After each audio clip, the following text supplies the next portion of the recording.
A Record News e o portal R7, que é o portal da Rede Record, promove mais um encontro do nosso Brasil em discussão. Para a gente poder entender melhor um pouco dos rumos da política energética do Brasil, a importância da Petrobras, a importância das usinas de geração de energia, nós recebemos aqui o nosso convidado, professor da Universidade de São Paulo, professor Hildo Sauer, ex-diretor de Gás e Energia da Petrobras.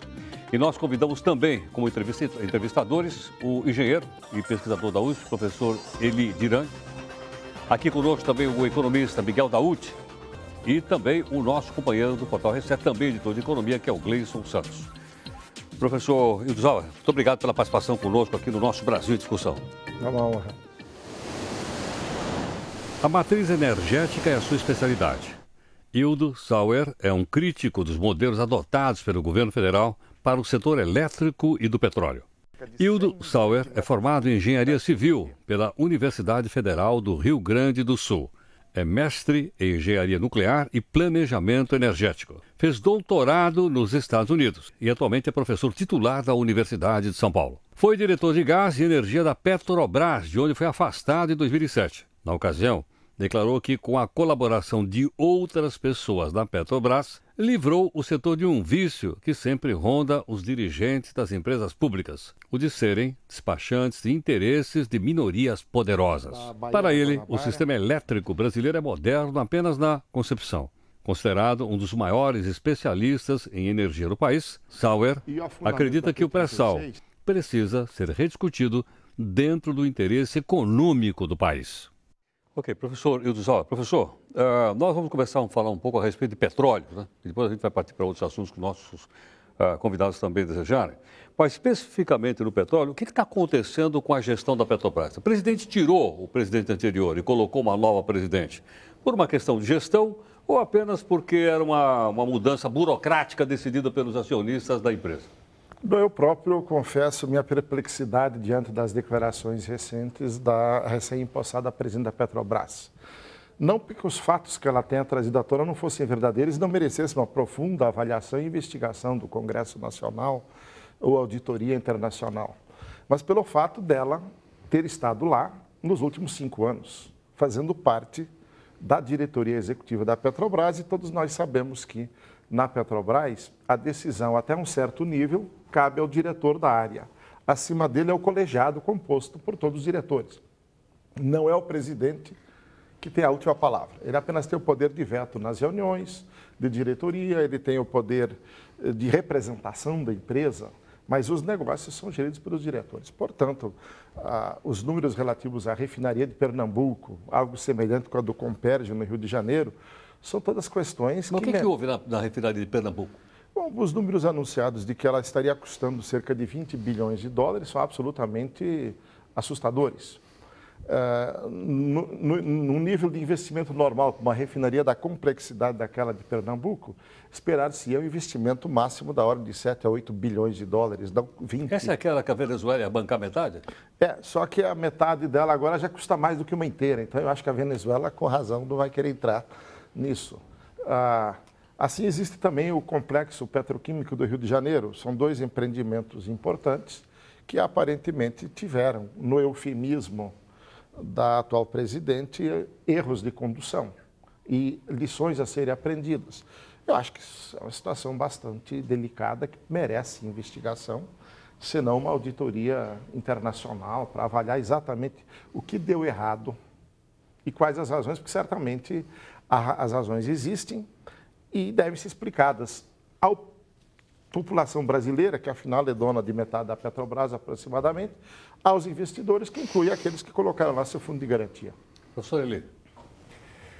Bom, com relação a esse ponto, eu acho importante saber o que mudou desde a sua saída, né, da presidência da empresa para os dias atuais.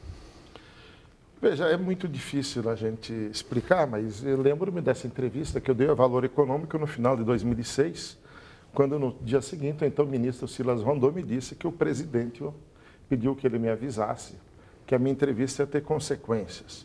Lembro-me naquela ocasião, para a jornalista Cláudia Schiffer, que eu dizia que, do jeito que estava a pressão contra a Petrobras, para facilitar, por exemplo, no meu caso, coisa que não foi feita, vender gás natural para uma siderúrgica no Ceará a $3 o milhão de BTU, quando o custo anunciado era de que ele ficaria acima de $6 o milhão de BTU, e outras pressões que havia aí, eu disse claramente que se continuar desse jeito é mais fácil a Petrobras virar uma Eletrobras do que a Eletrobras uma Petrobras, como então queria o governo, tendo em vista que a Petrobras assumia o papel de uma estrela de investimentos internacionais e mudou-se a lei para que a Eletrobras assumisse papel também de investimentos internacionais. Lembro-me também de ter dito que aqueles que criticavam a gestão, aqueles que diziam que era muito difícil lidar conosco, é porque não entendiam que o papel de um dirigente de uma empresa pública era liderá-la na sua área de negócios e construir. A sua área de negócio era gás. Gás e energia. Gás e energia. E conduzi-la no sentido de procurar benefícios para a sociedade e para a empresa. E não ser um despachante de interesses. Me parece que, de fato, em muitas áreas, lamentavelmente, do governo, a base aliada passou a ter nomeações de despachantes de interesse, que certamente não condiz com... Está aí uma série de fatos que, por si só, explicam o que há 5 anos atrás eu me referia. Então, Miguel.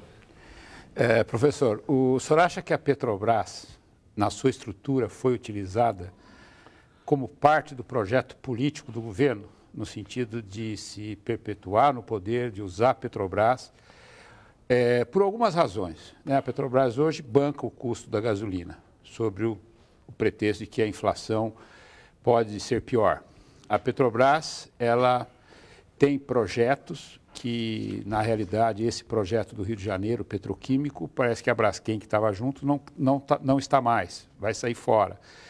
Então, tudo indica, pelo sentimento dos investidores no mercado, os grandes investidores nos Estados Unidos, como Warren Buffett e outros grandes, venderam as suas ações da Petrobras, exatamente sobre essa visão de que a Petrobras, como empresa estatal, cujo governo acionista majoritário, está usando a Petrobras como plano de poder. O senhor concorda com isso ou o senhor acha que é um pouco de exagero nessa tese? Eu devo dizer que eu acho que, historicamente, todos os governos procuraram instrumentalizar a Petrobras de uma maneira ou de outra para cumprir sua agenda. E isso tem recrudescido, me parece, que a partir de 2005, 2006 em diante. Claro, no governo Fernando Henrique, no governo Collor, há exemplos notórios. Fernando Henrique, por exemplo, o programa prioritário de termoelétrica deixou um rastro de prejuízos enormes, mais de 3 bilhões de dólares, que eu fui administrar lá depois para sanear um portfólio de 3 mil megawatts de usinas. E, apesar disso tudo, não conseguiu evitar o apagão de 2001. Mas devo dizer que há 3 tipos de problemas, me parece, no âmbito da Petrobras. O primeiro tem a ver com o fato de que, embora oficialmente não se admita, sabe-se claramente, e a presidente da República, como presidente do Conselho de Administração da Petrobras, durante a maior parte dos últimos 8 ou 9 anos, pessoalmente conduziu a indicação de dirigentes. E todos esses projetos a que nos referimos têm autoria. E claramente houve uma tentativa de utilizar esses cargos na Petrobras, como em outros órgãos públicos, para atender às demandas da base aliada, o que é profundamente lamentável. Eu entendo que o processo de gestão de uma empresa da Petrobras sempre tem um enorme conteúdo político, isso é inegável. Agora, desde a fundação, né? Sim. Agora, pela lógica, agora fazer com que espaços dela sejam colocados à disposição de segmentos político-partidários, com pouca transparência, muitas vezes, é um fato profundamente lamentável pelo enorme papel que a Petrobras tem, e eu reputo que ela provavelmente é a maior criação do povo brasileiro, em termos de criar uma organização com capacidade para intervir sobre assuntos tão complexos da natureza, como descobrir petróleo, produzi-lo, retirá-lo, organizar o sistema de gás natural, de biocombustíveis. Quer dizer, essa capacitação, esse avanço da capacidade produtiva brasileira foi algo extraordinário, de dar inveja a muitos países. Nesse sentido, a Petrobras é importante. Agora, instrumentalizá-la no segundo ponto que eu estava me referindo à sua pergunta, sobre o preço da gasolina, é um indicador claro. A lei brasileira, pode-se concordar com ela ou não, ela é de 97, 6 de agosto, diz que os preços da energia devem ser pautados por preços competitivos, custos de oportunidade. Isso significa que o valor dos derivados de petróleo em qualquer ponto do território nacional deveria ser, o valor dele, o preço deveria ser calculado da seguinte forma. Vê-se em que região do mundo está disponível, por exemplo, a gasolina, a nafta ou o diesel, seja Roterdão, seja o Golfo do México, que são os dois principais pontos de referência. Calcula-se o custo de internalizar, paga seus impostos e aí vê-se quanto deveria custar ex-refinaria os derivados de petróleo, seja gasolina, seja diesel, seja GLP, e daí depois para chegar aos consumidores a todo o custo logístico e a tributação. Isso sistematicamente não tem sido feito nem no governo Fernando Henrique Cardoso, que só começou a praticar esses preços efetivamente a partir do ano 2000, mantendo cerrados os preços do GLP, por causa da eleição de 2002. Isso se mantém até hoje. E a Petrobras buscava permanentemente, havia um tensionamento entre a diretoria da Petrobras e o Planalto. Me lembro-me disso muito bem. A diretoria da Petrobras tentando ajustar os preços para cumprir a lei e o governo, através do presidente da República, do ministro Palocci, especialmente da presidente do Conselho, tentando segurar. A presidente do Conselho era a atual presidente de... Era, então, ministro de Minas e Energia, depois da Casa Civil, atual presidente da República. Mas esse quadro se recrudesceu muito mais posteriormente. A Petrobras conseguiu, como anunciava então o seu presidente, fazer os reajustes de preço em patamares. Dizia-se que toda vez não se ia levar para o mercado brasileiro toda a flutuação diária dos derivados no mercado internacional, como acontece nos Estados Unidos. Diariamente os preços são ajustados de acordo com o mercado. Far-se esses ajustes em patamares. Toda vez que uma tendência se cristalizasse, se faria o ajuste. Isso acabou virando mera retórica. E nos últimos tempos, inclusive, a Petrobras vem tendo enormes prejuízos, não só pelo problema do preço da gasolina. De fato, ela paga mais lá fora e traz aqui para dentro do que ela ofere quando vende antes dos impostos. Porque no Brasil também tem uma carga tributária muito grande, especialmente do ICMS, sobre os derivados de petróleo, especialmente a gasolina. Professor, essa política da Petrobras acabou colocando em risco o projeto do etanol, porque hoje há investimentos represados, usinas paradas, porque o etanol, que não tem subsídios, ele não tem uma empresa que dê subsídio, ele está aí numa situação bastante ruim também. Né? Mais do que só o problema do preço, o problema do etanol tem 3 componentes, me parece. O primeiro deles é que é evidente que quando o fazendeiro planta cana, esta cana pode ter 4 destinos. Vira açúcar ou álcool para o mercado interno ou para o mercado externo. Como a gasolina fixa o valor do álcool como carburante, um combustível, aliás, tipicamente disse que é 70%. Como a gasolina no exterior está mais elevada e o mercado de açúcar tem estado bem, a cana tem sido destinada mais para o mercado externo, muito embora, devido à falta de coordenação entre a política de investimentos para sair da crise de 2008, o que se fez incentivar a entrada de automóveis, flex fuel, com a intenção de que esse flex fuel passava-se a mensagem subliminar que álcool não faltaria. Mas não se tratou de buscar os investimentos, os incentivos para investir na produção e na coordenação da cadeia produtiva do etanol para garantir que isso acontecesse. E o maior sacrificado nisso tudo acabou sendo o consumidor, porque nós precisamos saber que fazer um carro flex é com sacrifício do rendimento. Isto é, a quilometragem que um carro faz com combustível, se ele é desenhado e projetado e construído só para gasolina, é uma. Se é para álcool, é outra. O flex compromete o rendimento compromete? Quer dizer, e aumenta as emissões. Reduz a quantidade de quilômetros que se roda com combustível. Usando um carro projetado e construído puramente a álcool ou puramente a gasolina, usando então gasolina. A eficiência seria maior por litro. Por litro seria um pouco maior, sim. Não é porque é flex, inclusive, não é uma coisa... Isso é porque é flex, porque a chamada taxa de compressão para a gasolina está em torno de 1 para 8, para o álcool 1 para 12.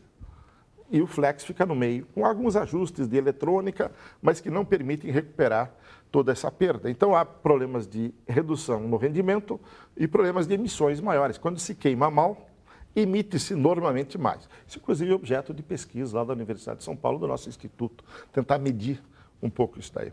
De forma que a falta de coordenação da cadeia produtiva como um todo, não se organizando os investimentos necessários, tem muitos mecanismos pelos quais o governo pode coordenar mais abertamente ou mais fechadamente com a cadeia produtiva, e eu vejo que é de maior interesse nacional que haja uma política nacional de combustíveis com um papel plenamente atribuído e respeitado à cadeia produtiva do etanol e à própria Petrobras. Mas isso não tem acontecido, mercê da política energética dos últimos anos, que parece ter sido feito aos solavancos e com improviso. Isto vale para o setor dos biocombustíveis. O biodiesel é outra coisa que merece análise. Ele foi feito inicialmente com o objetivo de criar uma oportunidade de emprego e renda para a agricultura familiar. Isso fracassou totalmente, porque transformou-se, na verdade, numa muleta adicional do agronegócio, que então converte agora óleo de soja, principalmente, gordura animal e alguns outros derivados em biodiesel, e a população brasileira paga bem mais caro pelo biodiesel do que pagaria pelo diesel.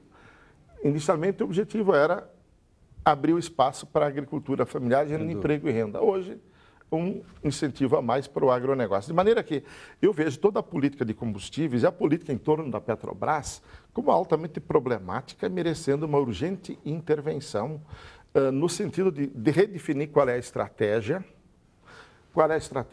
dos derivados de petróleo, da Petrobras, qual é a estratégia dos biocombustíveis em geral, e acho que é possível organizar isto. É lamentável que até hoje se ande aos tropeços e solavancos. Toda vez que acontece algum evento, há uma intervenção improvisada, sem preservar. Gleison, por favor. Professor Hildo, a gente tem um dado que desde que a nova direção da Petrobras assumiu, embora ela já estivesse lá, nós temos um dado que os papéis da empresa tiveram uma leve derrapada e perderam um pouco aí do valor original. E aí, por outro lado, a gente tem um valor de petróleo alto e a gente tem também uma possível autossuficiência energética no futuro com boas estratégias. Eu queria saber como é que fica aí a imagem da Petrobras para o investidor internacional. Como é que você acha que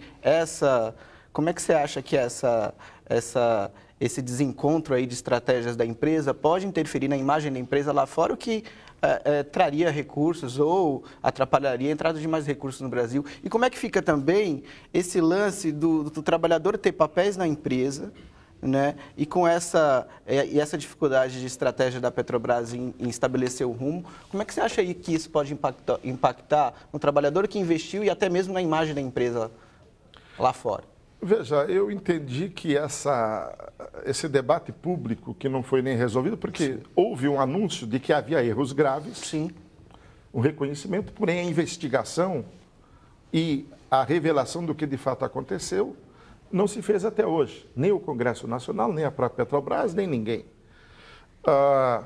E, ao mesmo tempo, aparentemente houve um recuo. Foi anunciado que investimentos seriam revistos, mas depois, localmente, tanto no Maranhão, quanto no Ceará, quanto em Pernambuco, e tanto quanto no Rio de Janeiro, todos os investimentos foram reafirmados.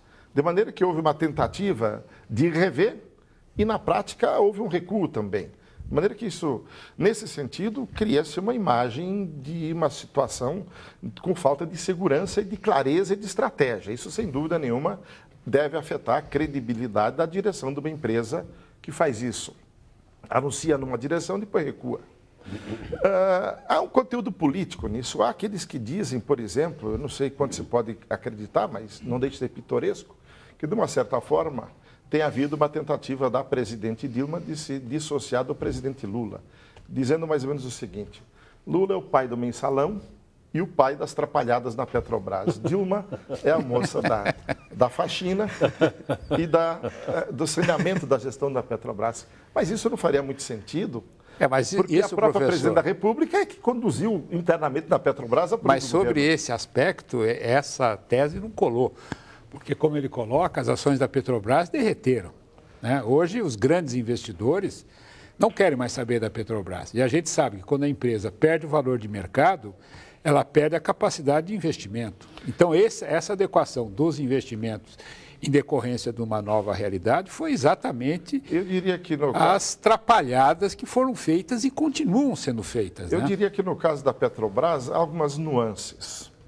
É verdade que nas empresas capitalistas convencionais, o interesse dos investidores pela empresa é uma indicação de que a empresa vai bem ou de que as informações fluem adequadamente, tem transparência, há estratégia. Eu tenho tido uma visão um pouco heterodoxa pelo papel duplo que a Petrobras tem.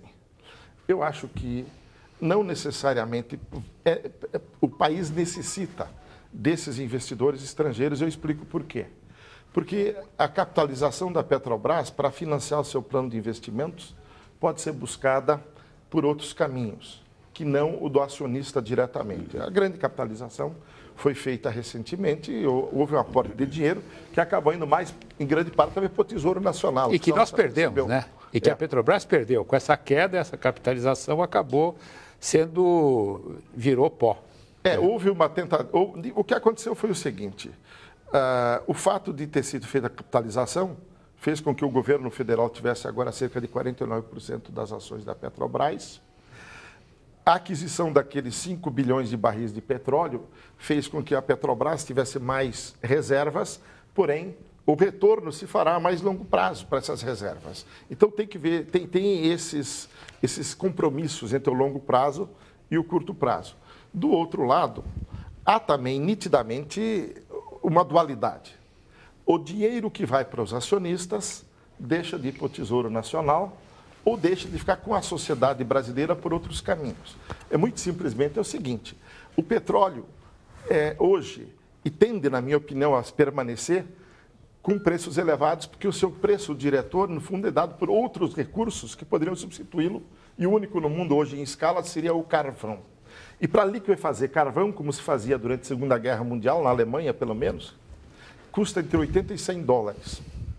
E não é surpreendente, portanto, que o petróleo tenha flutuado em torno desses 80 a 100 dólares, muito embora o seu custo efetivo de produção, mesmo aqui no Brasil, é menos de 10 dólares. Se nós apenas contabilizarmos o trabalho incorporado e o capital, chegamos a 10 dólares o barril. Na Arábia Saudita, 1. O restante são transferências, são impostos, royalties, toda a série de gravames que atuam sobre. E esse dinheiro é redistribuído entre os vários stakeholders ou interessados no negócio. O primeiro é o governo federal, os governos estaduais, os acionistas, os empregados da Petrobras, aqueles que a financiam, direta ou indiretamente, a todo um conjunto e todos que participam da cadeia produtiva. E esse excedente econômico, que hoje está na ordem de 90 dólares por barril, portanto, no Brasil, isto significa cerca de quase 70 bilhões de dólares por ano, o excedente econômico, isto é, se nós abatemos o custo do trabalho e do capital, sobra isso, aproximadamente. Isso vira lucros, vira dividendo. A dúvida é com quem fica esse excedente econômico. Quanto vai para o acionista nacional, para o acionista internacional, quanto vai para o cidadão brasileiro comum, que pela Constituição é dono das reservas de petróleo, e muitos desses cidadãos não têm nem acesso à educação, nem à saúde pública, nem à moradia, como diz o artigo 6º da Constituição. Então, aonde está o ponto de equilíbrio nessas questões? É a questão política. São visões diferentes. Ok, professor Hildo Sauer. Bom, nós vamos fazer aqui o nosso primeiro intervalo nessa conversa com o nosso convidado. O professor Hildo Sauer é professor da Universidade de São Paulo. Bom, a gente volta em instantes. Até já.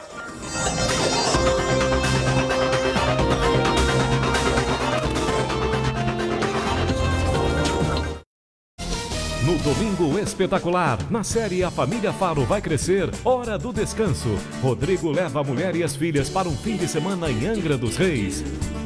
Daqui a pouco, não perca, no Domingo Espetacular. Nos últimos anos, muitos políticos eleitos pelo povo não foram dignos dessa confiança. A sociedade, então, se mobilizou. E depois de um abaixo-assinado que reuniu mais de 1 milhão de assinaturas, fez surgir a Lei da Ficha Limpa. Nessa eleição, ela já vai estar em vigor. Ficha limpa, esperança de dias melhores para todos nós. Valorize o seu voto. Vote pela sua cidade. Vote limpo.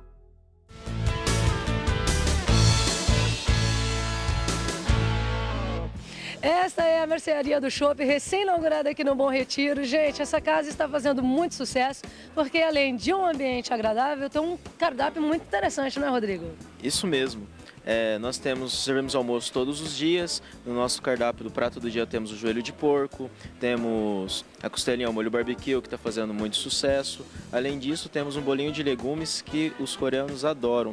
O nosso happy hour, juntamente com o nosso chopp, que é muito cremoso, gelado, uma delícia. E tem várias outras opções para você na casa. Só para voltar ao assunto do bolinho de legumes, que é exclusividade aqui da Mercearia do Chopp, vale a pena você vir aqui conhecer. Entre os produtos da casa, que você pode analisar através do site www.merceariadochopp.com.br. Rodrigo, para vir aqui no Bom Retiro é muito fácil. É fácil, muito fácil.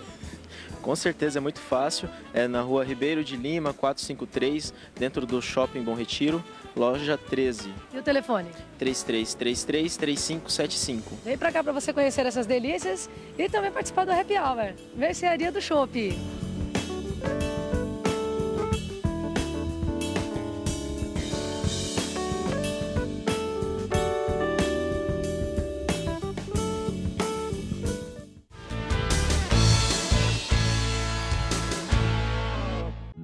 Evolução é você buscar sempre o melhor. É ter sempre a esperança de que o amanhã vai nos aproximar da perfeição. Evolução é investir em planejamento, engenharia e tecnologia avançada. Evolução é se tornar referência em agilidade, contagem de votos, divulgação de resultados e na segurança de todo um processo eleitoral. Seu voto evoluiu. Urna eletrônica. Isso é evolução. Valorize o seu voto. Vote pela sua cidade. Vote limpo. N-Blogs é uma revista eletrônica, é serviço, é informação, é isso aqui. É tudo que acontece no Brasil e no mundo e tem a ver com a sua vida. É muito legal a convivência com os blogueiros. São jornalistas, trabalham no portal R7 e colaboram muito para ajudar na parte crítica do programa. N do quê? N de notícia, de news, de novidade, um número infinito de coisas diferentes de informação. N-Blogs. De segunda a sexta, 2 da tarde.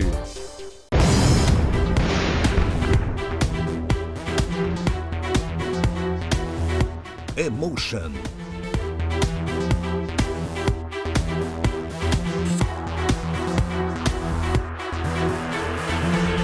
Sensation. Adrenaline. High Performance. Blackstone, energia extra para toda hora.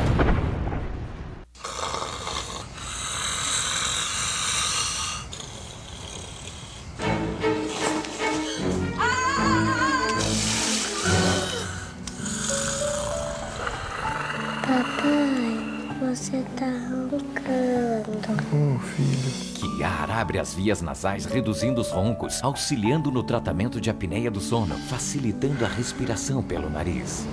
Kiar, o papai disposto. E a mamãe feliz.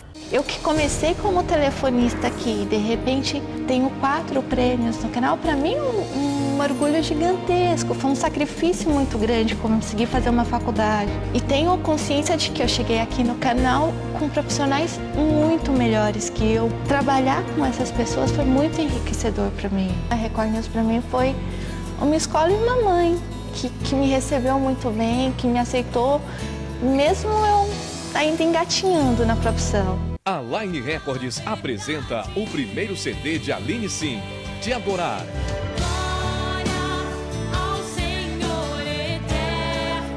Músicas congregacionais com muito louvor, adoração, pop e celebração a Deus. Já nas lojas ou pelo Televendas 2124611515. Mais informações linerecords.com.br. Line Records, um novo tempo, uma nova história. As ideias, as opiniões, os projetos, o que pensam as pessoas que constroem o Brasil. Convidados especiais falam sobre os temas que interessam. Debates que vão fundo para esclarecer, ajudar a pensar e a decidir sobre a vida. Discutir, refletir e descobrir o Brasil que surge. Nesta segunda, 10h15 da noite, Paulo Henrique Amorim apresenta o Entrevista Record Atualidade.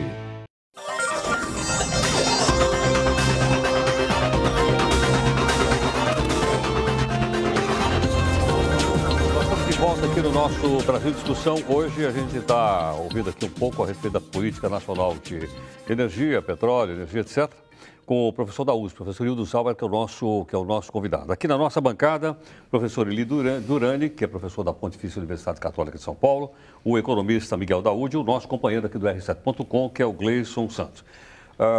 Professor Hildo, o nosso internauta e telespectador, nós estamos aqui em duas plataformas, o Gabriel, ele pergunta o seguinte, como é que é essa história da participação das empresas do Eike Batista no pré-sal? É fato que ele teria sido favorecido? Pergunta aqui o Gabriel. Bom, eu entendo assim.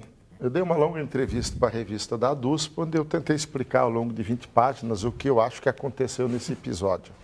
Vamos por partes. O pré-sal e o seu entorno foi confirmado em 2005 e 2006. O presidente da República e a presidente do Conselho da Petrobras foram avisados de que havia um fato extraordinariamente importante novo no Brasil. Isto é, que o novo modelo geológico estava confirmado, que aquela hipótese que se aventava ao longo de pelo menos 2 décadas, de que poderia haver mais petróleo abaixo do sal, e que todo o petróleo teria surgido abaixo do sal, parte dele teria migrado, que deu a autossuficiência em 2006, que já não existe mais, de que havia, então, uma grande nova fronteira geológica de petróleo no Brasil, de Santa Catarina até o Espírito Santo, o que, em princípio, exigiria uma reavaliação estratégica por parte dos poderes da República. Era essa a sinalização que o presidente Gabriel e o diretor Estrela fizeram ao presidente da República e à presidente do Conselho da Petrobras em 2006, quando da primeira confirmação de que o poço de Tupi,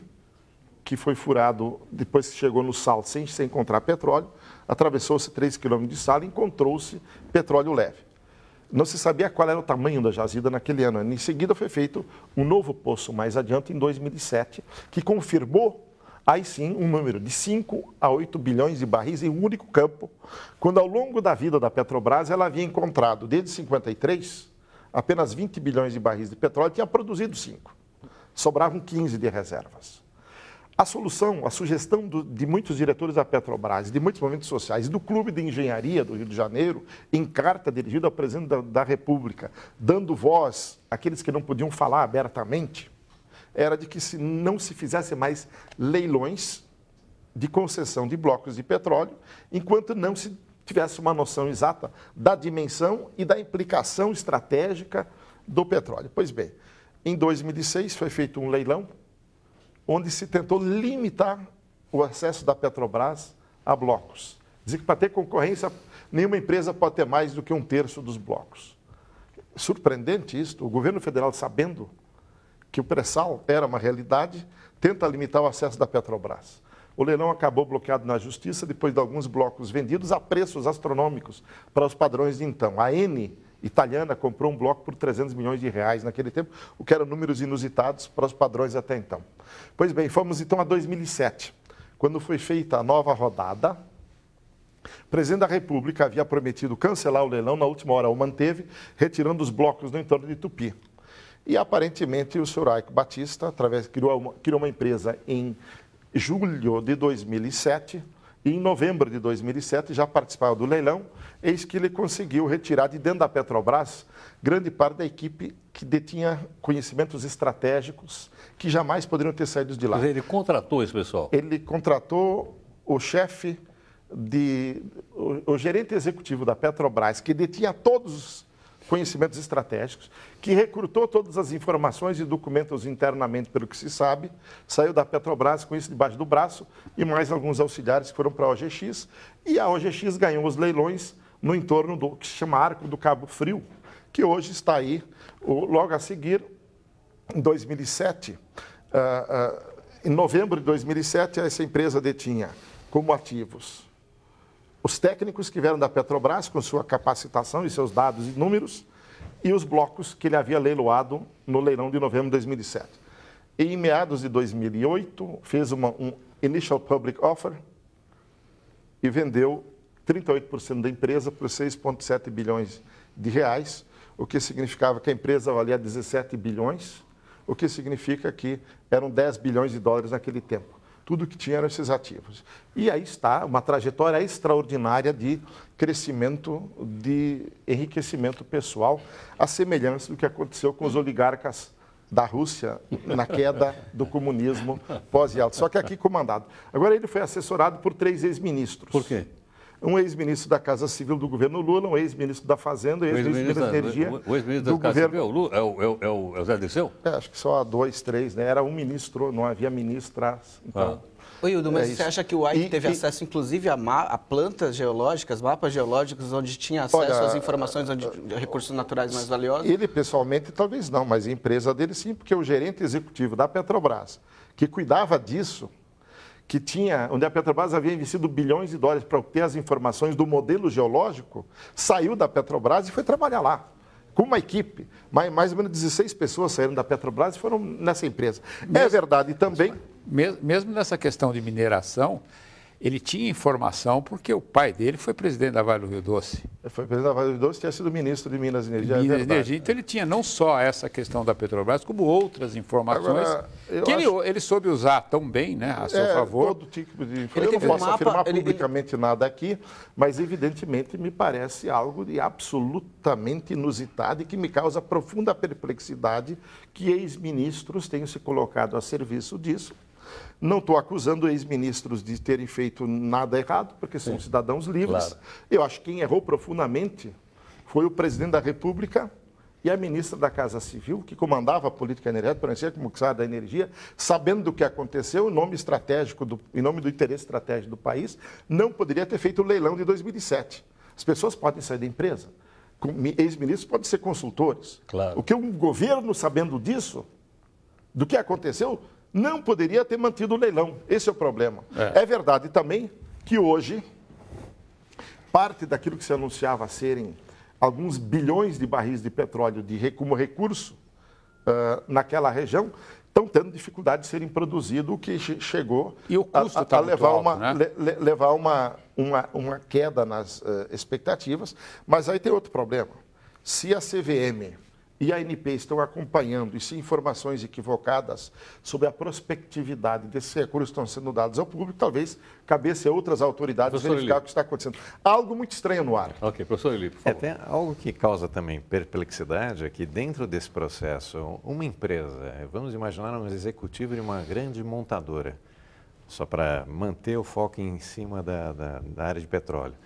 Para ele se transferir de uma empresa a outra, existe um período de carência, existe uma quarentena. Uma quarentena. Neste caso, em particular, não há esse tipo de quarentena. Lógico que existem situações estratégicas, aí particularmente estratégia do próprio país, eu diria quase de segurança nacional, porque é uma informação eu concordo plenamente. De caráter muito delicado, me parece, ao Tesouro Nacional, a Petrobras, que pertence, e as relações. É verdade, houve exemplo, recentemente uma executiva da área de informática na Califórnia, saiu da Hewlett Packard e iria para outra ou vice-versa.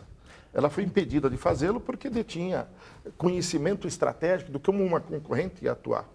Na Europa teve um caso de espionagem de design de carros, também houve um processo bilionário.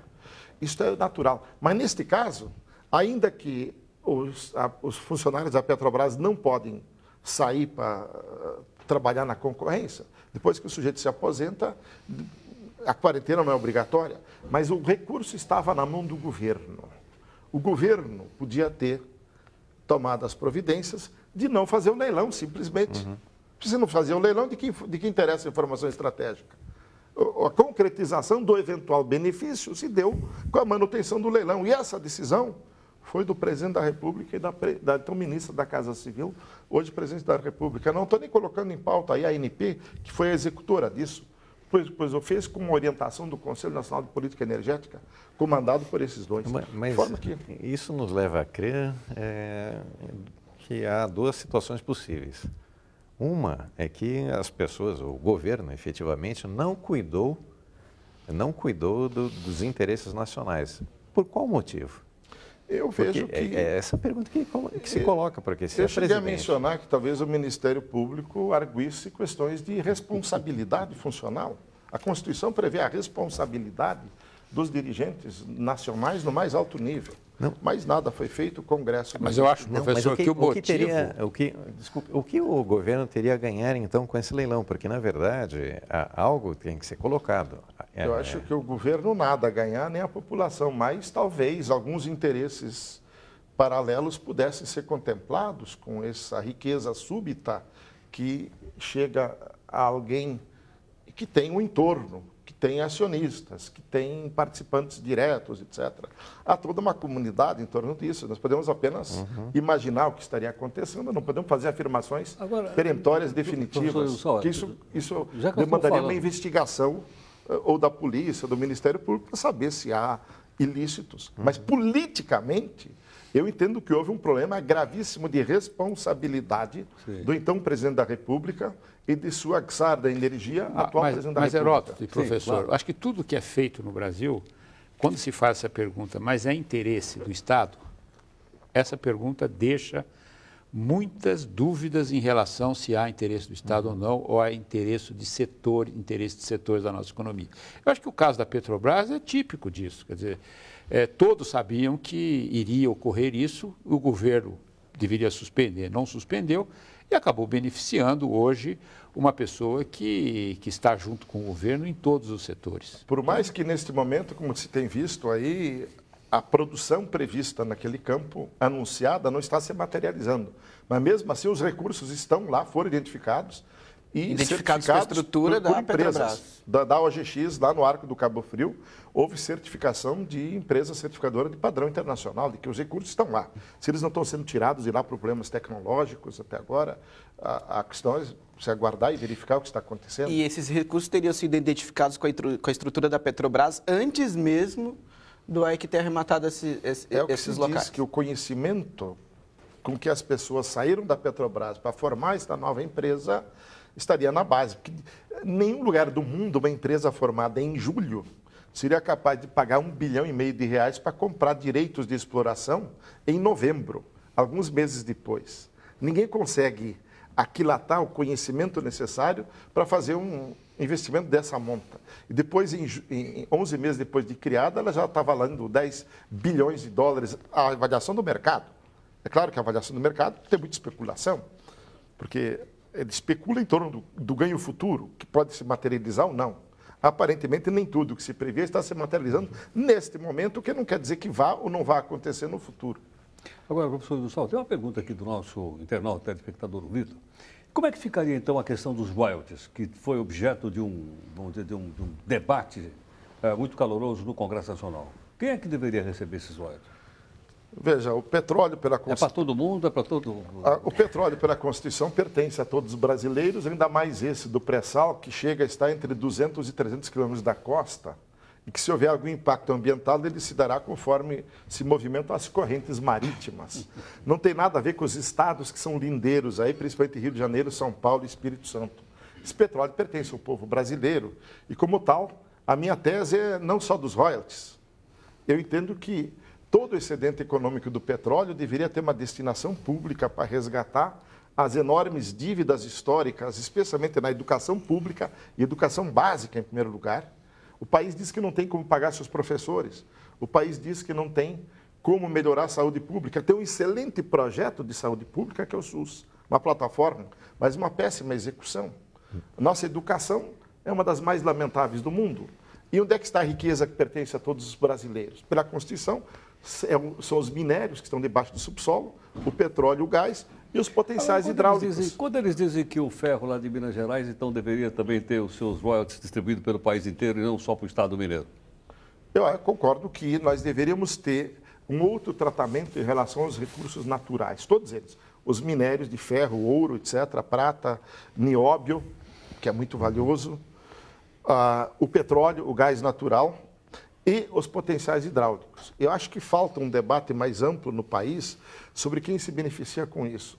O mercado e os capitalistas, na minha opinião, devem buscar o seu retorno, buscando tecnologias mais eficientes, buscando financiamento mais eficiente. Agora, única e exclusivamente enriquecer as custas da retirada da natureza desses recursos, que pela Constituição pertence a todos. Então, eu acho que, por exemplo, do petróleo, nós devemos discutir não só os 10% a 15%, que irão para royalties. Criou-se um falso debate, fazendo engalfinhamento entre 3 e 4 estados, São Paulo, Rio de Janeiro... Por que é falso debate? Porque, como eu tento demonstrar aqui, eu acho que a guerra não deve ser entre esses 3 estados contra os demais. Nós devíamos primeiro levar em conta que o petróleo pertence a todos. Então, não só as royalties, mas muito mais do que os royalties, deveriam ser distribuídos para financiar a reforma estrutural do país. A minha proposta é que nem o modelo de concessão, nem o de partilha são adequados. Eu, se eu pudesse sugerir ao Congresso Nacional um modelo, faria o de prestação de serviço. O que é isso? É um terceiro regime que existe, que todos os países que têm grandes reservas de petróleo adotam, pelo qual uma empresa como a Petrobras seria contratada recebendo, digamos, 15 a 20 dólares por barril. Se o barril custa 100, 80 dólares, 20 seriam da Petrobras, que com isso remuneraria melhor do que remunera hoje seus funcionários e técnicos. A pesquisa e a exploração, a descoberta desse petróleo foi feita com o dinheiro de todos os brasileiros. Isso. Porque a Petrobras, ela tem dinheiro do governo. E foi com esse dinheiro. Então é justo... E o governo somos nós. Somos nós. Então é justo que esse petróleo, o royalty, seja distribuído para todos os brasileiros. Eu faria 2 coisas.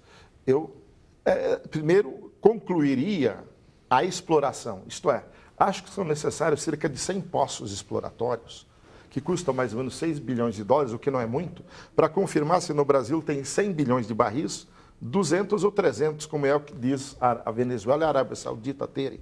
Seria a maior reserva do mundo. Só depois que a gente sabe quanto petróleo tem, era que seria possível fazer um programa de produção de petróleo a médio e longo prazo, saber quanto nós vamos retirar todo ano e converter em dinheiro. Mas a briga por isso começou antes, né? Nós nem temos acesso, nem sabemos bem o que tem lá, e já estamos brigando por uma briga falsa, porque estamos brigando só por 15% do valor. Eu proponho que a briga seja por 100% do valor.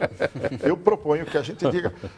Eu acho que nós precisamos saber quanto petróleo tem, até porque o Brasil vai se tornar provavelmente o 3º ou 4º maior produtor do mundo, se continuar como está. E isso não pode ser feito isoladamente, sem comando e controle e coordenação com a OPEP. A OPEP está preocupada. Se o Brasil, de fato, produzir, ele vai estar provavelmente o 4º produtor do mundo.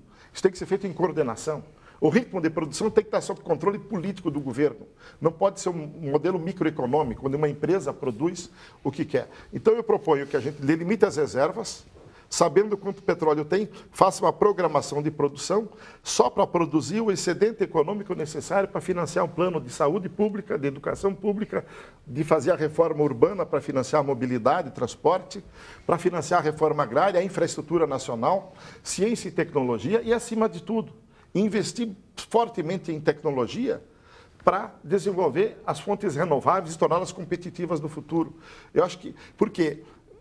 O que o governo está propondo agora é retirar, e as pressões são de todos os lados, inclusive dos Estados Unidos, para retirar o quanto antes o petróleo do pré-sal debaixo da terra, convertê-lo em moeda. Mas que moeda? Yuan?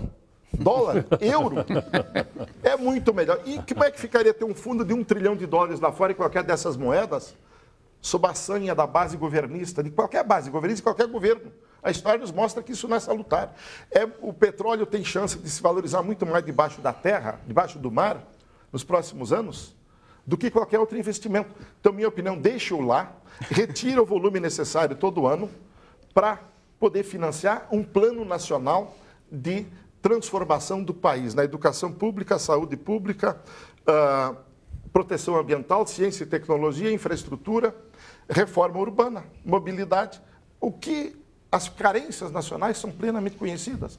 Claro. Se o recurso está aí, o do petróleo, e assim também as usinas hidráulicas, eu acho que são 2 fontes. Algumas pessoas também mandaram perguntas aqui em relação ao setor energético brasileiro e gostaria até que o senhor fizesse uma rápida análise de qual é a avaliação que o senhor faz desse pacote que o governo recentemente anunciou do setor elétrico. 3 pontos se destacam nesse pacote. Primeiro, se houve necessidade de fazer uma correção de rota, é porque o que estava no lugar estava mal. E é verdade, estava mal, e essa correção de rota se fazia necessária. O Brasil é um dos países do mundo que detém a melhor conjunto de recursos energéticos, recursos naturais, especialmente potencial hidráulico e eólico, cogeração com bagaço de cana, biomassa e gás natural, para atender suas necessidades. Segundo lugar, detém capacitação tecnológica e recursos humanos. E estava tendo uma das tarifas mais caras do mundo, não obstante um dos pilares anunciados desde 2003-2004, pelo governo Lula, de que a modicidade tarifária está na agenda. É verdade que a reforma feita em 2003 foi insuficiente, porque ela foi negociada entre os agentes, como claramente anunciada pela, então, assessora jurídica do Ministério, Erenice Guerra, e a ministra de Minas e Energia de então. Levaram 2 anos para depois fazer uma medida provisória e aí ficaram negociando nos bastidores com todos os agentes. Então acabou prevalecendo o conjunto de interesse das comercializadoras, dos investidores, etc. E isto fez com que a trajetória, que já tinha sido começada no governo anterior, em grande parte para o presidente da República, Lula, dizia que ele acreditava em grande parte a sua eleição ao apagão, ao racionamento do Fernando Henrique Cardoso, que desmoralizou um pouco a estratégia de gestão desse setor. Ora, então, há uma correção de rota. Segundo, essa correção de rota está sendo feita às custas do patrimônio público e às custas do Tesouro Nacional. Eu explico.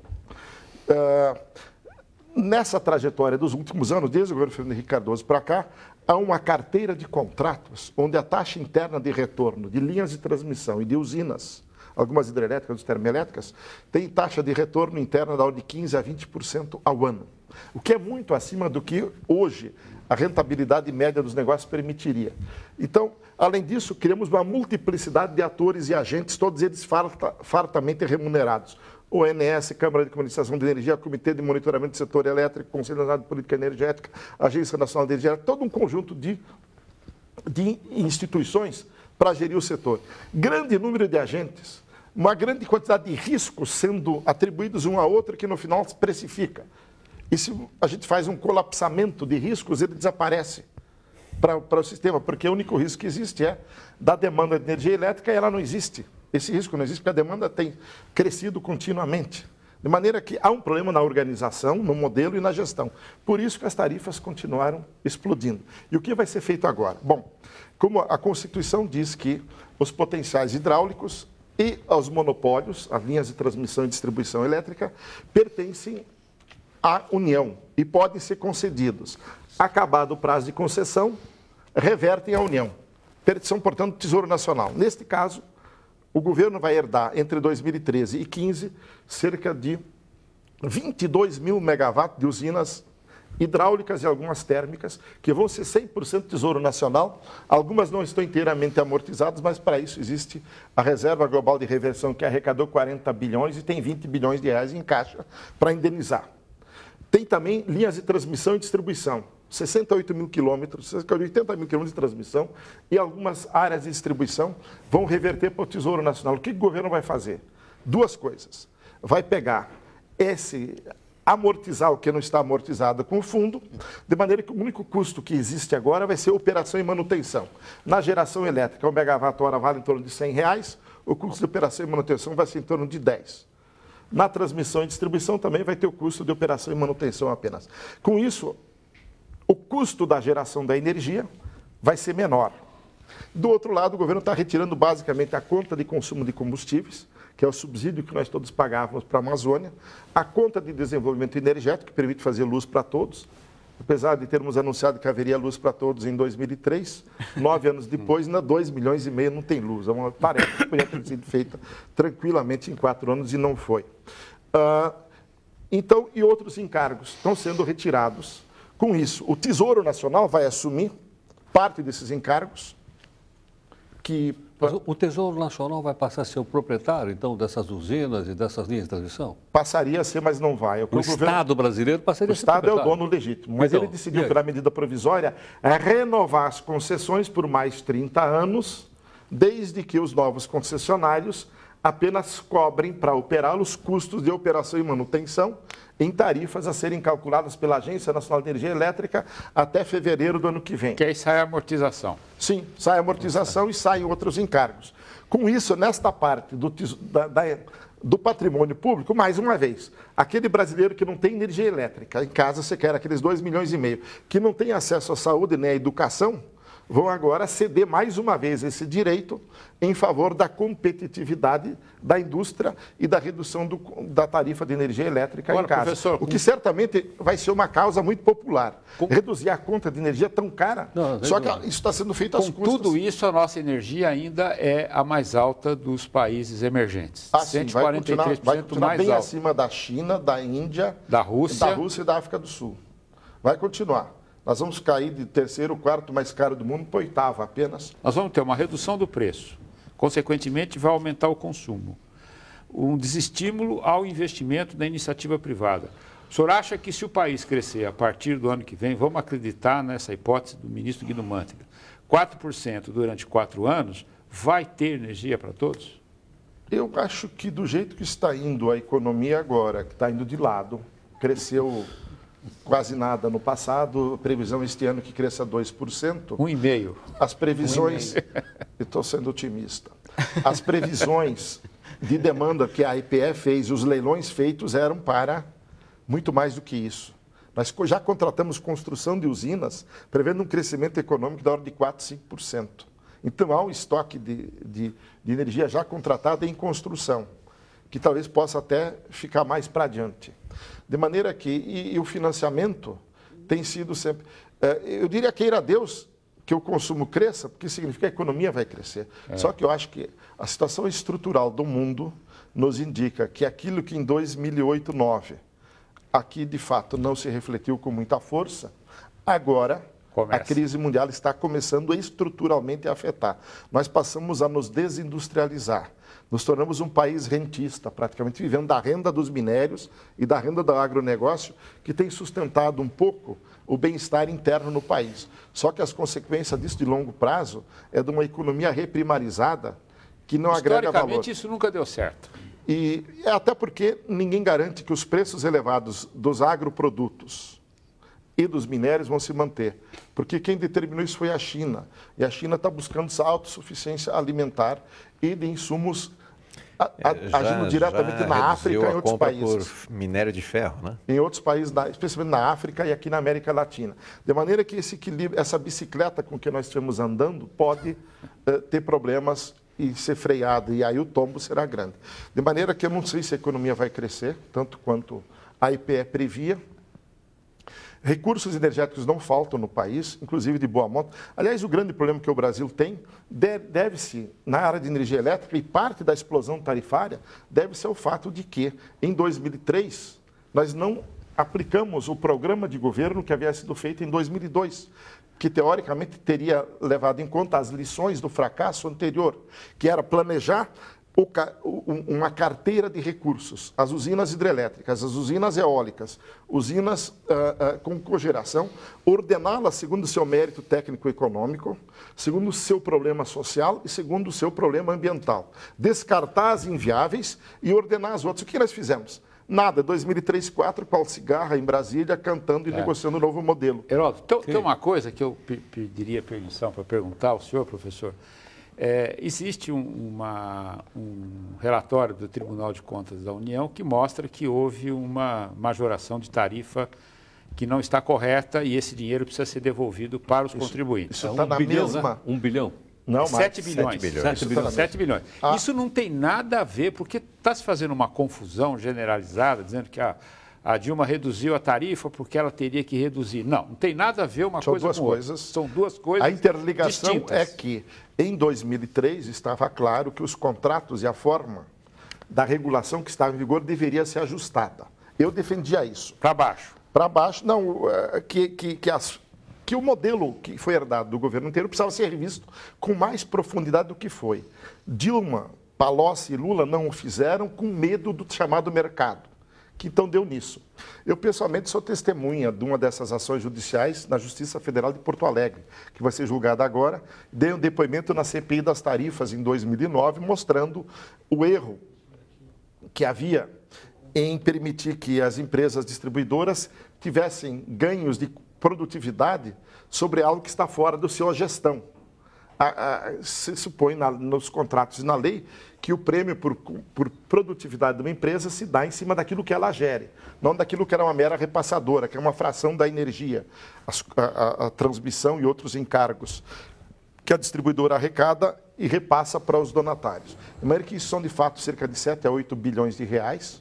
Eu acho que era mais, mas o Tribunal de Contas resolveu fazê-lo só a partir de um certo período e não desde o começo dos contratos, como eu achava. São duas coisas separadas, elas têm essa interligação. Tudo isso é fruto da deficiência enorme do modelo de organização, gestão e planejamento do sistema elétrico. Porque nós não contratamos as melhores usinas. Em 2005, quando a economia voltou a crescer, depois do paradeiro do apagão e da recuperação de algumas usinas termoelétricas, como as do Programa Prioritário Termoelétrico, que a Petrobras organizou, 3 mil megawatts, foi feito um leilão, porque não se preparou com planejamento. O que foi contratado? Usinas a óleo e usinas a carvão, inclusive importadas da Colômbia. São altamente poluentes e caras. Aí houve a gritaria geral dos ambientalistas e dos analistas, aí o governo resolveu lançar mão daqueles projetos de grande porte, que têm méritos técnicos, mas têm grandes problemas ambientais e sociais, que são as usinas do Rio Madeira e a usina de Belo Monte. De forma que a gestão do sistema elétrico brasileiro tem sido altamente deficiente, ineficiente. Nós temos recursos, falta organização, falta gestão, é isso que levou a essa explosão tarifária, que agora está sendo corrigida. A presidente está corrigindo a ministra, de 2003. Ainda que seja a mesma pessoa. Ainda que seja a mesma pessoa. Por quê? Porque a ministra não fez o que devia ter feito então, e agora a presidente está reconhecendo que um dos problemas que afetam a competitividade brasileira é a alta tarifa elétrica. Só que está sendo feito às custas de quê? Da população brasileira. Mas a indústria vai reduzir 4% só. Será que a indústria vai repassar? Não, eu acho que a tarifa para...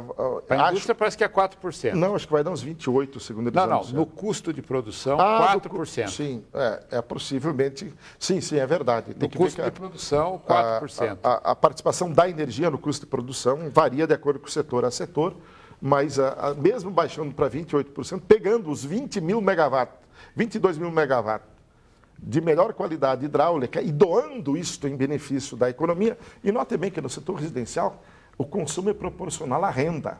Então o benefício, embora seja muito popular, ele vai ser em favor daqueles que mais renda têm.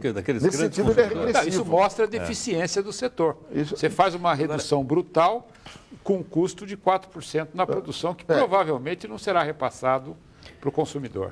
Não, em geral, essa é outra controvérsia. Tem dito que com isso os preços dos produtos vão cair. Não vão, porque os preços do mundo inteiro são pautados pelo mercado internacional. Claro. O preço é pelo equilíbrio entre demanda e oferta internacional. E quanto menor o custo de produção, apenas que algumas empresas que não produziriam vão poder produzir ou aumentar seus lucros. Professor, muito obrigado pela gentileza, pela participação aqui. Foi um prazer.